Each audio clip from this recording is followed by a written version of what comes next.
श्री राधे श्री राधे श्री राधे। ओम श्री सद्गुरुदेवाय नमः। श्री राधा कृष्णाभ्याम नमः। ओम नमो भगवते रासमंडलेशाय स्वाहा। ओम तत्सत् ब्रह्मणे नमः। अखंड मंडलाकारं व्याप्तं येन चराचरं तत्पदं दर्शितं येन तस्मै श्री गुरुवे नमः। अज्ञानतिमिरान्धस्य ज्ञानाञ्जनशलाकया चक्षुरुन्मीलितं येन तस्मै श्री गुरुवे नमः।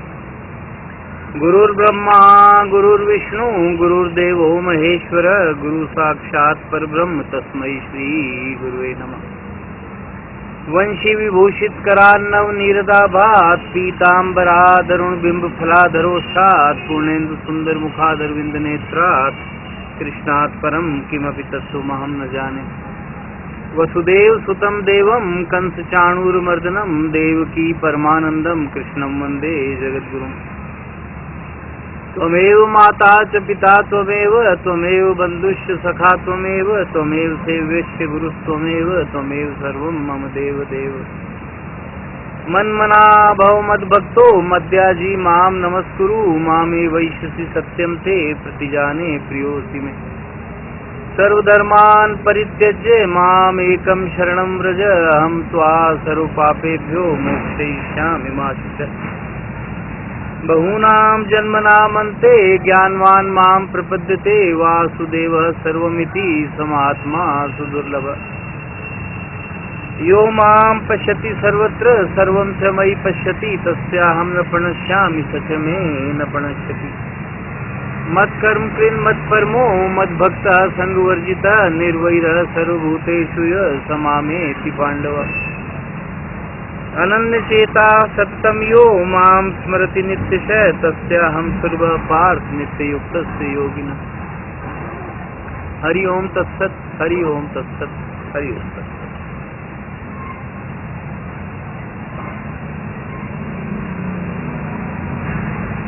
व्याख्यान माला का आज 16वां पुष्प मूर्ति पूजा के विषय। मूर्ति पूजा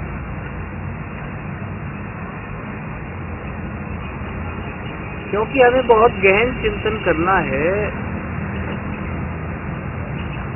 और चिंतन के बाद जब हम कोई कार्य करते हैं तो वो निश्चित रूप से सफलता प्रदान करता है और उसमें रुचि भी बनी रहती है। अब ये तो हमें समझ में आ गया कि हम कौन हैं, गुरु तत्व क्या है। तो हमने कोई भगवत प्राप्त गुरु भी धारण कर लिया। अब शरीरी हो या अशरीरी हो उससे कोई फर्क नहीं पड़ता है। गीता माता को भी गुरु धारण किया जा सकता है और गुरुदेव ने अपने हंसनादिनी भाष्य में ये भी लिखा है कि जिनका कोई गुरु ना हो वो गीता के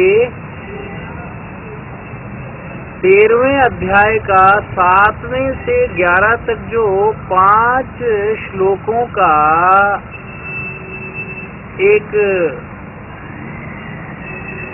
पुष्प गुच्छ है,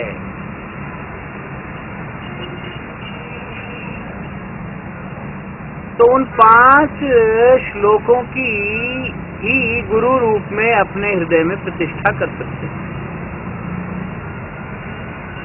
तो मैंने बताया कि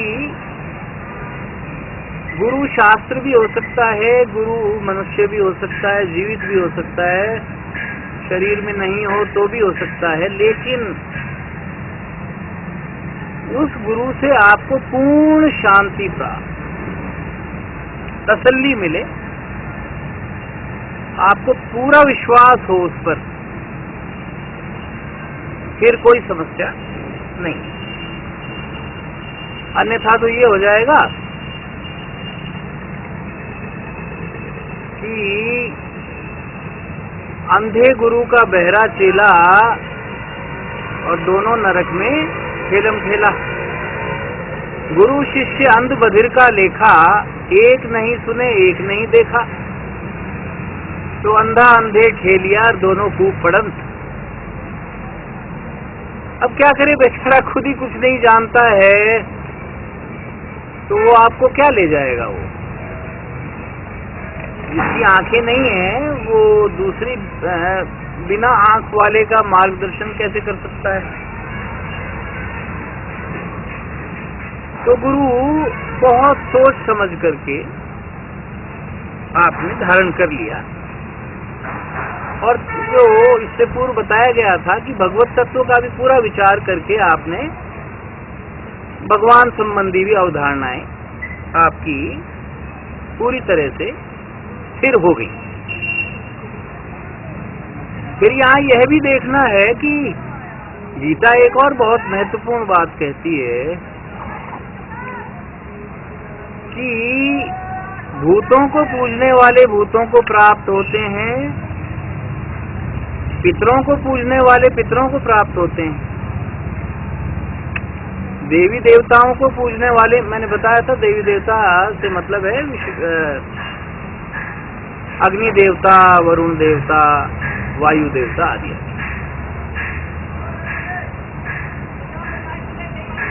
और मुझे पूजने वाले मेरे किसी भी रूप को, इससे पूर्व ये संशय आपके निवृत्त निश्चित ही हो चुके होंगे। अब तक काफी अच्छी यात्रा आपने मेरे साथ की है। तो मुझे यानी भगवान को किसी भी रूप में पूजने वाले मुझे प्राप्त हो। देखिए, सम्मान सभी का करना है, भूतों को छोड़कर सभी का सम्मान करना है, क्योंकि भूत तो दुर्गति को प्राप्त हैं, और जो दुर्गति को प्राप्त है वो आपको भी अधोगति में ही ले जाएगा। बड़ा दुख का विषय है कि आज भगवान के नाम से भूत साधक बहुत बड़ी संख्या में देखे जाते, तो आपको फांस लेते हैं। आप तो भोले हो, आप भगवान के नाम पर फंस गए। अंदर आपको पता नहीं क्या चमत्कार हो रहा है, वो आपके कुछ भी कर देंगे, वो मुख से खून दिखा देंगे, देखो आपके ऊपर किसी चीज का साया है, किसी ने कुछ कर दिया है, आदि आदि। फिर आपको अपने चंगुल में ले लेंगे, सारे पैसा लेते, सबको पैसा चाहिए। और आपको पता नहीं, आपको ये भी कह देंगे भाई देखो अब हमारी चौकी पर आना पड़ेगा, हमारे स्थान पर ही आना पड़ेगा, वो आना ही पड़ेगा। वो तो हो सकता है शरीर छोड़कर भी, अब आपको तो पता नहीं था, लेकिन भूतों के द्वारा कुछ चमत्कार आपके साथ किए गए, तो आपको भी संभव है कि वही दुर्गति का शिकार होना पड़े और वहां फिर उनके काम करने पड़े। बड़ा नारकीय मामला है, लेकिन प्रबुद्ध लोग भी विचार नहीं करते। बस चमत्कार हो रहा है, भागो, अंधे हो जाओ, दौड़ो, और बस लबलेट हो जाते हैं। और उसके बाद में दुर्दशा ही होती है। तो भूतों को तो किसी भी कीमत पर मरण भी नहीं करना चाहिए।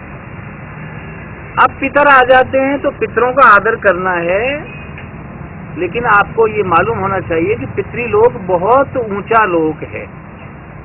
जैसे मैंने चर्चा की थी, इस पृथ्वी से कई उत्कृष्ट पृथ्वियां हैं, लोक हैं, तो बहुत ऊपर का लोक है। कभी फिर चर्चा होगी लोगों में। साधारणतया कोई मर गया और प्रेत योनि में है, वो किसी के मुख से बोलता है या घर में आ जाता है या कुछ बात बताता है, तो वो तो प्रेत है भाई, वो पितर नहीं है। अब उसके भी स्थान बनवा दिए जाते हैं, पूजा भी होती है, ज्योत भी जलाई जाती है। चलो अपनी आस्था है, मैं तो किसी की आस्था से कोई खिलवाड़ करता ही। अब भगवान तो सभी में, कण कण में, वो तो भूत प्रेतों में भी है ही। लेकिन गीता ये कह रही कि हमें गीता पर चलना है कि सम्मान तो आप सभी का कीजिए, लेकिन पूजा केवल मेरे किसी भी रूप की कीजिए। तो मूर्ति पूजा से पहले बताना आवश्यक है पूजा क्या है। तो पूजा करनी है, पूजा जिसकी जो करता है वो उसको प्राप्त हो। तो पितरों की भी पूजा करेंगे तो ठीक है, बहुत बड़ा लोक है, बहुत अच्छी स्थिति में चले जाएंगे, लेकिन आत्यंतिक लक्ष्य नहीं है। मनुष्य का जो लक्ष्य है वो पितृलोक की प्राप्ति नहीं है, देवलोक की प्राप्ति भी नहीं है, देवलोक से भी आना पड़ता है। तो गीता पर अगर चलते हैं, बाकी विकल्प आपके लिए है, रास्ता खुला हुआ है। तो गीता पर चलने वाला तो भगवान की ही पूजा करेगा, क्योंकि भगवान का आदेश है, मध्याजी माम नमस्कुरु, मेरी पूजा कर, मुझे नमस्कार कर। मन मना भव, सदा तेरा मन मेरे में लगा रहे, भगवान की आज्ञा। हमें भगवान की आज्ञा पर चलना है। और सच्चे गुरु भी सदा भगवान की भक्ति बताते हैं और अपनी पूजा भी नहीं करवाते हैं। वो शिष्य करता रहे, ठीक है, उसके लिए तो निश्चित ही भगवान से बड़े भी हैं भगवान। लेकिन सच्चा गुरु, सच्चा संत हमेशा कहता है भाई भगवान की, क्योंकि मैं तो आज शरीर में हूँ, कल नहीं रहूंगा। तो भगवान तो दिव्य हैं, वो तो ना तो पैदा होते हैं, ना शरीर कभी उनका नष्ट हो सकता है। चिन्मय तत्व, नित्य तत्व है, परम तत्व। तो हमने ये भी तय कर लिया कि भाई पूजा हमें भगवान के किस रूप की करनी है। इससे पूर्व चर्चा हो गई थी, जैसी रुचि हो आपकी। अब सवाल उठता है कि साकार निराकार दोनों हैं, ये भी तय हो गया। अब पूजा मूर्ति की क्यों, निश्चित ही प्रश्न उठना चाहिए, क्योंकि हम बहुत ही मंथन करके चल रहे हैं आगे। होगी एक मूर्ति की शुरू करोगे छोड़ दोगे, फिर दूसरी की करोगे छोड़ दोगे, कई लोग मूर्ति पूजा ही छोड़ दे। तो मूर्ति पूजा इसलिए कि जब तक, बहुत गौर से सुनिए, जब तक आ नहीं जाते, मिल नहीं जाते, पूर्ण प्राप्ति नहीं हो जाती, तब तक तो एकाग्रता के लिए कोई प्रतीक होना चाहिए। और भी मोटा उदाहरण है कि माता का शिशु है, थोड़ा बड़ा हुआ तो कहीं पढ़ने चला गया, तो अथवा नौकरी में चला गया, तो माता जब तक आ नहीं जाए घर पर तो उसका चित्र देखकर बड़ी प्रसन्न होती है। वो चित्र क्या है? मूर्ति ही है। तो जब तक आ नहीं जाते, एकाग्रता के लिए, अनन्यता के लिए, और गीता का आदेश भी है साकार उपासना करनी है, तो एक मूर्ति अवश्य होनी चाहिए। और मैं बता चुका हूं कि सारी मूर्ति पूजा, निराकार जो है वो प्रकाश की, तो प्रकाश भी एक आकार है, क्योंकि मैंने इससे पूर्व भी चर्चा मैंने अपने जीवन की थी। बिल्कुल शुभ्र, एकदम ऐसी श्वेत आभा मैंने देखी नहीं। और वो सैकड़ों के तादाद में ज्योति पुंज जो थे वो क्रीड़ा कर रहे थे, वायुमंडल में तैर रहे थे। पाराशर की घटना मैंने आपको अपने जीवन की बताई। वो भी एक आकार था, यद्यपि वो मुक्त आत्माएं थी, संत थे जैसा भी, लेकिन वो एक प्रकाश पुंज के आकार के रूप में थे, तो वो भी मूर्ति है। तो पाषाण मूर्ति भी है, पत्थर की, मिट्टी की मूर्ति भी है, धातु की मूर्ति भी है, और चित्र की मूर्ति भी है। विग्रह है, कोई भी होना चाहिए।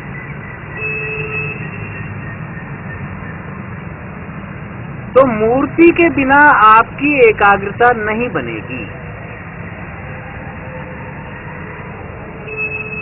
अब वो कोई भी हो, एक छोटा सा पत्थर भी कोई आपने सामने रख लिया। बुढ़िया की कथा मैंने सुनाई थी, छोटा शालग्राम की भी वो मूर्ति ही है, जबकि कोई हाथ पैर या कुछ उस ढंग से नहीं दिखा रखे।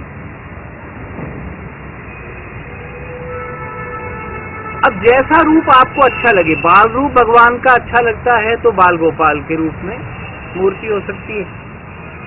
किशोर रूप अच्छा लगता है तो किशोर रूप की हो सकती है। युगल सरकार की बनाते हैं प्राय, क्योंकि बिना राधा जी के कृष्ण जी अधूरे हैं, बिना सीता जी के भगवान श्री राम अधूरे हैं। समग्रता तो शक्ति विशिष्ट ब्रह्म की, शक्ति के साथ शक्तिमान होना चाहिए। तो मूर्ति की नितांत आवश्यकता है। अगर आपने राम लिख दिया, कृष्ण लिख दिया, शिव लिख दिया, तो जो एक आकृति बनी वो भी है तो मूर्ति ही। लेकिन ज्यादा अच्छा रहता है कि मूर्ति मनुष्याकार होनी चाहिए, बड़ी सुंदर भी होनी चाहिए। मान लो मूर्ति बहुत ही, ये मानिए किसी निर्बल आकृति की है,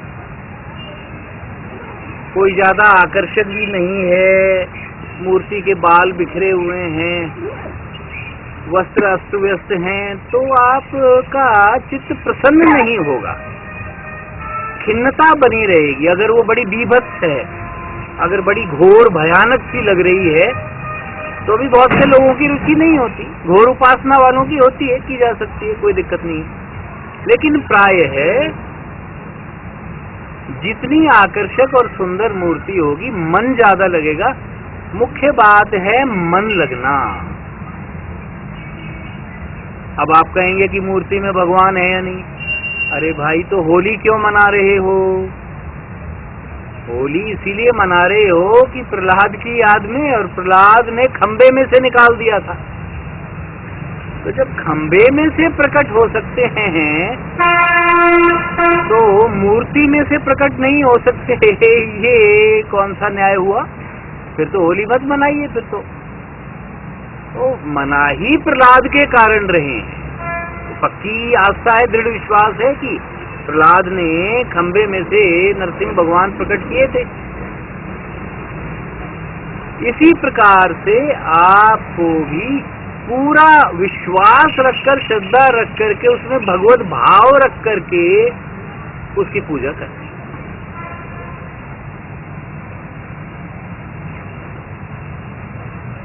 अब इनसे भी विलक्षण तो क्या, सबसे ही विलक्षण तो मनोमूर्ति है। अगर किसी के हृदय में मनोमूर्ति का स्थायी निवास हो जाए, तब तो क्या कहना चाहिए, सोने पर सुगंध है। मन ही तो नहीं लग रहा भाई, तभी तो मूर्ति है। मन ही लग जाए तो फिर तो कहना ही क्या है, कण कण में तो व्याप्त है ही, इसमें तो कहाँ संशय।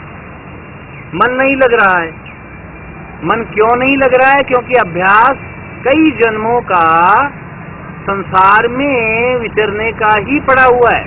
मन संसार में तो बिना लगाए लग जाता है, भगवान में प्रयास करके भी नहीं लगता। इसलिए मंदिर में जाता है, श्रद्धा से अलग से समय निकालता है, वहां बैठता है, मूर्ति को निहारता है, तो मन लग जाता है।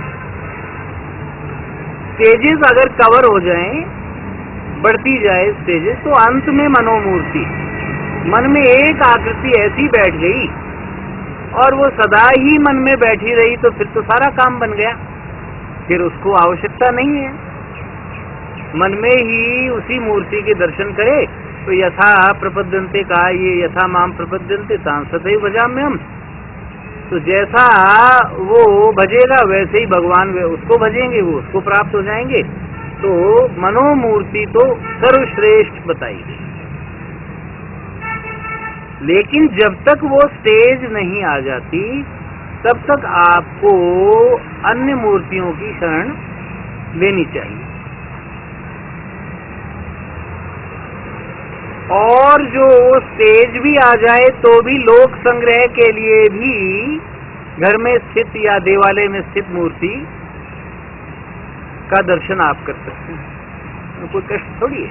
ठीक है, मन में भी बस गए, रोम रोम में बस गए, तो भीतर बाहर बस गए, तो फिर हर जगह ही बस गए, तो फिर मंदिर में क्यों नहीं।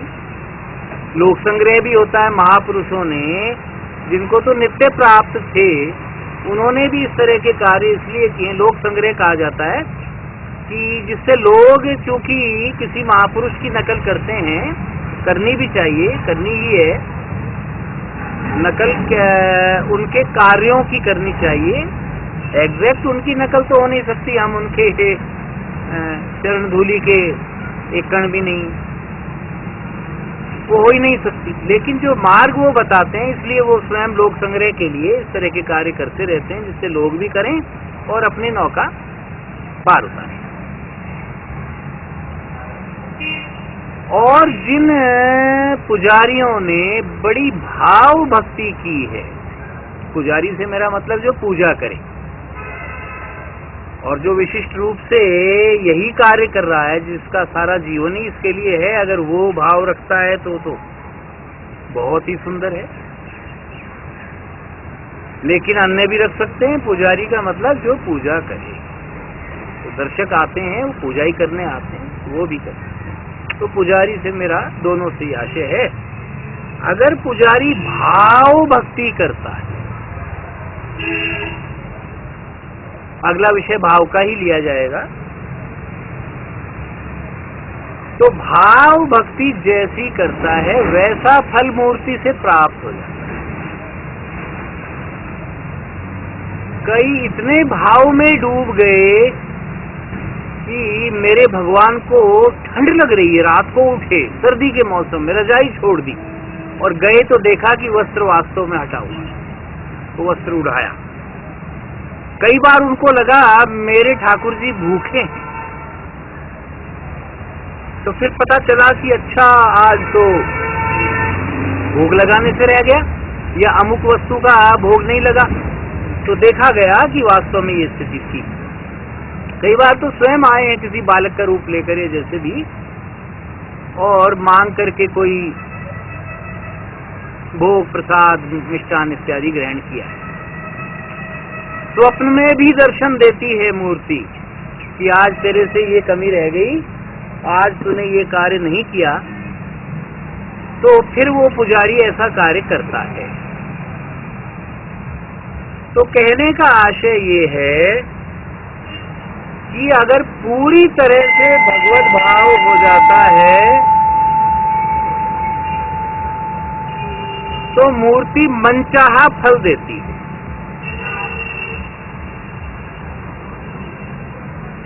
और बहुत मीडिया ने जांच की है, बड़े बड़े आज तो, क्योंकि वैज्ञानिक दृष्टि रखने वाले लोग हैं, रखनी भी चाहिए। कई मंदिरों के विषय में सुना गया तो उन्होंने जांच की तो पाया कि वास्तव में सारी बातें सत्य, सारी बातें सत्य। आप देखते होंगे टीवी पर आता है 5-5 ताले लगा दिए, चाबी अपने पास रख दी। निधिवन की भी घटना है, वृंदावन के बहुत से मंदिरों की है। और फिर रोज जो भोग में रखे जाते हैं पदार्थ, वो खाए हुए मिले, टूटे हुए मिले, कुछ उसमें से ग्रहण किया गया। पान रखा तो चबाया हुआ मिला, दूध रखा तो दूध गायब मिला, बिस्तर पर सलवटें मिली। ये काफी बार आ चुका है और ज्यादातर लोग इससे परिचित है। तो प्रत्यक्ष ये भाई, जब लीला ही उनकी है, वो क्या नहीं कर सकते। तो कई जगह उनकी शक्ति इस प्रकार की प्रत्यक्ष देखी जाती है। और जरूरी नहीं कहीं ऐसी नहीं भी हो तो भी भगवान न आते हो, ऐसा नहीं है। देखिए, नाम और नामी में अभेद है, स्वतंत्र भी इसका विषय रखा जाएगा। हम किसी पशु का भी नाम रख देते हैं तो वो तुरंत दौड़ा आता है, जबकि वो तो भाषा भी नहीं जानता। तो भगवान का नाम लेंगे, भगवान को याद करेंगे तो नहीं आएंगे, आएंगे, ठीक है। उस रूप में नहीं दिखते हर मंदिर में, लेकिन आप मुक्तात्माओं, दिव्यात्माओं के द्वारा पूजा के संकेत भी मिले हैं। ये भी बहुत इस तरह के मीडिया ने दिखाए हैं एपिसोड। कहीं पर उसको पूरा बंद कर दिया गया, मंदिर का अंदर से भी बंद कर दिया, बाहरी गेट भी बंद कर दिया, कोई कहीं से नहीं आ पाए, पहरा भी लगा दिया, चाबी अपने पास रख ली। सुबह फिर खुलवाया गया तो अंदर फूल चढ़े हुए थे, कोई चावल चढ़े हुए थे, कुछ भी थे, कहीं सब तरह से जादूगरी थोड़ी ही आपकी सफाई थोड़ी है। और मैं एक बात बता दूं कि जितनी जादूगरी है वो भगवान से एक भी नहीं चलती है। भगवान तो एक ही जादूगरी देखते हैं, वो है भोलापन।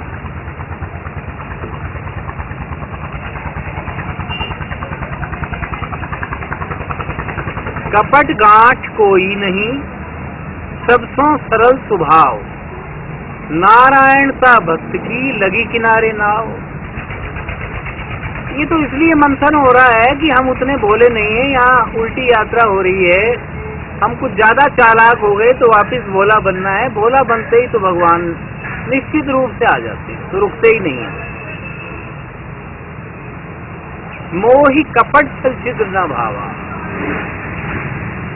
कपट छल छिद्र हो तो फिर वो कितना भी चाहे खरबपति हो, चाहे वो कितने बड़े पद पर हो, चाहे कितना बड़ा भारी दानी हो जाए, कुछ भी हो जाए, अगर कपट और छल छिद्र है तो फिर वो भगवान उसे कभी भी पसंद नहीं करते। पसंद नहीं कर सकते तो प्राप्ति तो हो ही कैसे सकती।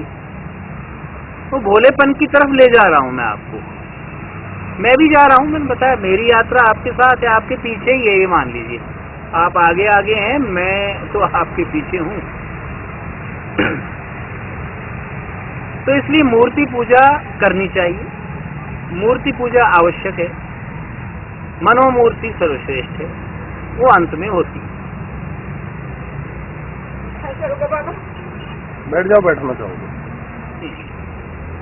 सारी श्रद्धा और विश्वास की बात है। विश्वास हो जाए तो फिर तो सारा काम बन गया। तो विश्वास जमाने के लिए ही मूर्ति है, और श्रद्धा से प्राण प्रतिष्ठा होती है। कई बार ऐसा प्रतीत होता है कि भाई प्राण प्रतिष्ठा तो हो रही है, लेकिन भगवान चलते हुए हमारी तरह से वार्तालाप करते हुए तो नहीं दिखाई दे रहे। तो ठीक है, नहीं दे रहे हैं, लेकिन श्रद्धा द्वारा प्राण हैं उसमें। जितनी जितनी श्रद्धा होगी भक्तों की, श्रद्धालुओं की, उतना वो जागृत मूर्ति हो जाएगी। तो स्थान भी जागृत हो जाता है। फिर उसमें कुछ विचित्र घटनाएं, विलक्षण घटनाएं भी घटित होती।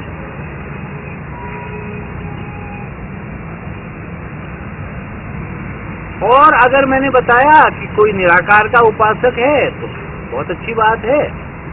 तो नासिका के अग्रभाग पर भी वो दृष्टि जमाते हैं, भवों के बीच में भी आज्ञा चक्र पर जमाते हैं।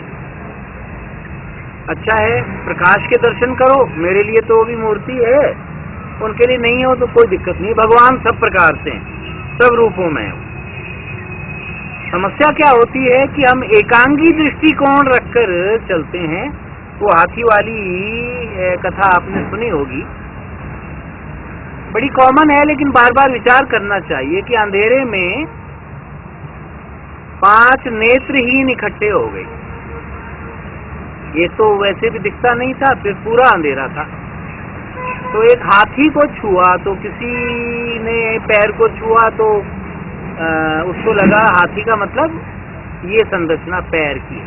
किसी ने सूंड को छुआ। कहने का आशय ये है कि बस वो उसको पकड़कर बैठ गए। आजकल भी कई लोगों ने इस प्रकार का धंधा शुरू कर दिया है, दुकानें लगा ली हैं, अड्डे जमा लिए हैं। बस यही है ना। जब वेद नेति नेति कह रहे हैं तो आप पकड़ कर बैठ गए कि नहीं केवल साकार हैं या केवल निराकार हैं, या बस ये यही है, जो भी यही मूर्ति है। बस जो कुछ मिलेगा वो हमारे दरबार में मिलेगा, बाकी कहीं नहीं मिलेगा। ऐसा है। तो मन लगे, इसके लिए प्रयास करना चाहिए कि उत्तरोत्तर आप प्रगति करते करते अपने हृदय में ही मनोमूर्ति के दर्शन करें। सर्वश्रेष्ठ बात है। और फिर सर्वत्र जो यो माम पश्यति सर्वत्र, सर्वम च मयि पश्यति, सब में मुझे देखता है और मुझे सब में देखता है। वो उसका तो सारा ही यहाँ का जितना उसको कार्य करने भेजा था वो ओवर हो गया। वो तो विरजा नहा लिया, वो तो गंगा नहा लिया, यमुना नहा लिया, उसको कुछ करना बाकी। लेकिन दिखना चाहिए, दिखना चाहिए। माता पिता भगवान है। गणेश जी ने माता पिता की परिक्रमा कर ली, पूरी पृथ्वी की नहीं करनी पड़ी। माता पिता भगवान है, लेकिन भगवान मानो तब है, मिठाई देते रहे तो भगवान है। थप्पड़ मारा कि बालक को, राक्षस अंदर से, अंदर की आवाज, ऊपर से तो चाहे कुछ नहीं कहेगा वो, फिर भगवान नहीं। जो भगवान मानकर किसी को भी देखोगे तो भगवान की प्राप्ति होगी। इस संसार में क्रिया विशेष है, भगवान में भाव विशेष है। यहाँ क्रिया के अनुरूप फल मिलता है, वहाँ भाव के अनुरूप फल मिलता है। यहाँ असावधानी से भी क्रिया गलत हो गई, कोई असावधानी से कि भाई जल्दी ट्रेन आ रही है मैं निकल जाऊंगा, भागा और चपेट में आ गया, तो क्रिया तो वो थी कि भाई उसका स्पर्श रेल के पहिए से हो गया, वो तो मरेगा। असावधानी से भी कोई विषैला पदार्थ खा लिया तो मरेगा। असावधानी से भी कोई अमृत, बिना अनजान में भी अमृत का सेवन हो गया तो अमर भी हो जाएगा। यहाँ तो क्रिया का फल मिलता है, भगवान में भाव का फल मिलता है। तो भाव होना चाहिए। पद्म पुराण में यहाँ तक उल्लिखित है कि एक संभवतया शूकर की घटना है कि एक शूकर का परिवार था, सुअर का। तो बच्चों को बचाने के लिए वो दोनों अपना जीवन दांव पर लगाने के लिए आ गए और शूकर को बचाने के लिए शूकरी आ गई, बच्चों की माता। तो सारे भगवत धाम में गए क्योंकि उन्होंने प्राणों का उत्सर्ग कर दिया था। ध्यान रखो, प्राणों का कोई किसी के लिए भी उत्सर्ग करे तो अंदर तो भगवान बैठे हैं। वो दोनों ही अगर उसी श्रेणी के हैं तो दोनों भगवान की प्राप्ति करेंगे। अब समय तो मैंने बताया है कि कोई नहीं कह सकता कि कितना समय लगेगा, कैसे होगी, कहाँ होगी, कब होगी, तो केवल भगवान के पास है। बाकी उसको भगवान की प्राप्ति अवश्य होती। तो इससे ये सिद्ध होता है कि हमें बड़ा भारी भाव भी रखना है और भाव रख करके तब मूर्ति पूजा करनी है, उसका फल मिलेगा। अगर पहले ही मान लिया कि भाई पत्थर की मूर्ति है तो जाकर दर्शन करेंगे, चलो अच्छी बात है। ये भी अच्छी बात है कि आखिर आप कोई ताश तो नहीं खेल रहे, आप शराब तो नहीं पी रहे, आप तो जातो भगवान के दरबार में रहे हो। लेकिन पूरा फल नहीं मिलेगा, क्योंकि कहीं ना कहीं ये बैठा हुआ है कि मूर्ति है, भगवान नहीं। अगर ये हो जाए कि पक्के भगवान हैं, निश्चित रूप से भगवान ही है, फिर आपके लिए तो भगवान है, आपको भगवान की प्राप्ति अवश्य होगी। तो सामान्यतया गीता के मतानुसार, गुरुदेव के मतानुसार, संतों के मतानुसार हमें मूर्ति पूजा अवश्य करनी चाहिए। मूर्ति पूजा से जल्दी लाभ होता है, क्योंकि लाभ तो मैंने बताया सारे भगवान के अंश हैं, सब प्राप्त करेंगे कभी न कभी। हमें जल्दी करना है, इसी जन्म में करना है, उद्देश्य है तो इसी जन्म में पूरा हो जाए वो ज्यादा ठीक। अब भोजन करना है, आप कहोगे वो भोजन है कर लेंगे, नहीं, जल्दी करना है, ये थोड़ी है कि 10 दिन बाद कर लेंगे। ऐसे जिस दिन लगन लग जाएगी कि नहीं आज का दिन अंतिम है, ये लगन होनी चाहिए, ये भाव होना चाहिए, आज ही प्राप्ति करके रहूंगा, नहीं तो जैसे कल निकल गया ऐसे ही आज निकलेगा, ऐसे ही फिर अगला कल निकल जाएगा, ऐसे ही तो जीवन चला जाएगा, फिर तो हो लिया। एक एक क्षण बाट देखो, विरहिणी स्त्री के समान। 10 साल से पति गया हुआ है, आने का समाचार आ गया, आहट होती है, रात को भी उठती है आगे, आधी रात को नींद खुल जाती है, आगे ट्रेन आ गई होगी। ऐसे इंतजार करो भगवान कि भगवान कातर प्रार्थना करो कि ये मूर्ति पूजा मैंने आपने पूरी श्रद्धा करके की है, अब आप सदा के लिए मेरे पास आ जाइए जिससे मुझे प्राप्ति हो। प्राप्ति हो गई, लड़का घर आ गया तो उसका चित्र क्यों देखा जाएगा, फिर मूर्ति की आवश्यकता नहीं रहती है। तो मूल बात फिर वही आती है, लक्ष्य नहीं छोड़ना है, लक्ष्य है भगवान की शीघ्र से शीघ्र प्राप्ति। हाँ कर लेंगे, देखेंगे बुढ़ापे में कर लेंगे। अरे भाई बुढ़ापे में तो हाथ पैर का ही वजन होगा, पहले ही कर लो, पहले करोगे, अभी इसी क्षण करोगे तो काम चलेगा, अन्यथा नहीं चलेगा। वो क्षण तो चलो मैंने बता दिया, तो उसके ऊपर है, मालिक है, उसकी मर्जी है। आप तो इसी क्षण को अंतिम बनाइए। सुखदेव जी ने परीक्षित का 7 दिन में उद्धार कर दिया था। हमें किसी को 7 साल हो गए लगे हुए, किसी को 17 हो गए, किसी को 70 भी हो गए होंगे, तो कचाई हमारी है। ठीक है, मैंने बताया वो क्षण नहीं आया, और अंदर से आतुरता इतनी ही है कि आज ही मिल जाए, अभी मिल जाए, तो आपकी गलती नहीं है। उसने भी कुछ विधान रच रखा है, उसको पता है किसको कब मिलना है, वो जानता है। वो तो 10 जन्म पहले जानता है कि ये 11वें जन्म में जाकर सद्बुद्धि आएगी, इसका मार्गदर्शन मिलेगा, वो स्थान होगा, वो घड़ी होगी, उस समय में आऊंगा, वो सब पता है। वो त्रिकालदर्शी, क्या महात्मा ही त्रिकालदर्शी हैं, तो त्रिकाल का स्वामी है। वो काल स्वभाव सब उसके अंतर्गत हैं, वो न काल के अंतर्गत है, न स्वभाव के, और न किसी स्थान। विषय तो ये बहुत बड़े बड़े हैं, लेकिन मैंने बताया कि अब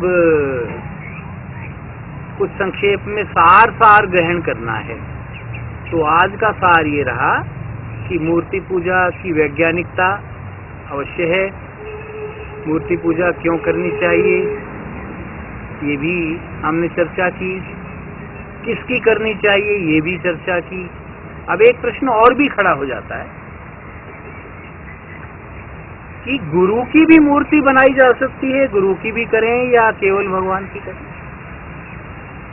तो जब आप रोज कह रहे हो कि गुरु साक्षात परब्रह्म, तस्मै श्री गुरुवे नमः, तो गुरु की मूर्ति क्यों नहीं, अवश्य बनानी चाहिए और अवश्य पूजा जा सकता है। और जो गुरु और राधा कृष्ण सभी की करे उसका तो कहना ही क्या है, तो कोई दिक्कत नहीं है। गुरु भी उतना ही पूज्य है जितना भगवान पूज्य हैं, और हमारे लिए तो भगवान से भी ज्यादा हो गया, क्योंकि अगर वो न हो तो हमें भगवान की प्राप्ति कोई नहीं करवा सकता। हर मनुष्य का निश्चित है कि इसको अमुक संत के द्वारा भगवान की प्राप्ति। सारे सम्माननीय हैं, सबके चरणों में वो बिछा हुआ है, लेकिन फिर मैंने बताया था कि सन ऑफ तो पिता का ही लगेगा, चाहे वो गर्दन काट दे वो भी सन ऑफ लगेगा भाई। डॉटर ऑफ पिता माता इनका ही लगेगा। ऐसे सदगुरु तो एक ही होना चाहिए। अब मैंने बताया था ये तो आपके संभालने की शक्ति है, दत्तात्रेय जी के 24 थे, लेकिन प्राय सदगुरु एक ही होता है। यद्यपि अब जो बहुत ऊंचा पहुंचा हुआ है, मैंने बताया सहस्रार में गुरु तत्व का निवास, अब जब इतने भेद खुल गए तो फिर कोई समस्या नहीं है। अब अष्टावक्र के कौन गुरु हैं, तो बने बनाए स्वतः सिद्ध गुरु स्वयं ही हैं। तो हर जगह हर नियम लागू नहीं, मैं सामान्य बातें कहता हूँ। अपवाद हर चीज का होता है, और मैंने बताया भगवान कुछ भी कर सकते हैं, सच्चे संत कुछ भी कर सकते हैं। अब आप समझ जाइए। तो गुरुदेव की भी पूजा करनी है, भगवान की भी पूजा करनी है, और समान पूजा भी कर सकते हैं, गुरु को ऊंचा भी मान सकते हैं, जैसा आपकी श्रद्धा हो। लेकिन जब तक मनोमूर्ति स्थापित नहीं हो जाती दृढ़ता से, जब चाहा याद कर लिया, तब तक तो निश्चित रूप से हमें विग्रह पूजा भी करनी है। और एक बात इसमें, क्योंकि वैसे तो बहुत बड़ा टॉपिक है, कि भगवान की चल मूर्ति तो मंदिर में स्थापित विग्रह है, अचल मूर्ति।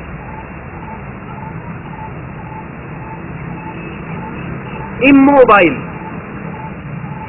और चल मूर्ति मोबाइल, जो चलते फिरते देखी जा सकती है, वो संत हैं।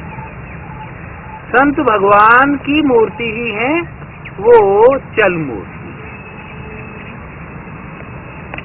तो इन्हीं के साथ में शब्दों के आज का विषय उपसंहार को प्राप्त होता है। ओम सर्वे भवन्तु सुखिनः, सर्वे सन्तु निरामयाः, सर्वे भद्राणि पश्यन्तु, मा कश्चित् दुःख भाग् भवेत्। ओम शांति शांति शांति। श्री राधे श्री राधे श्री राधे।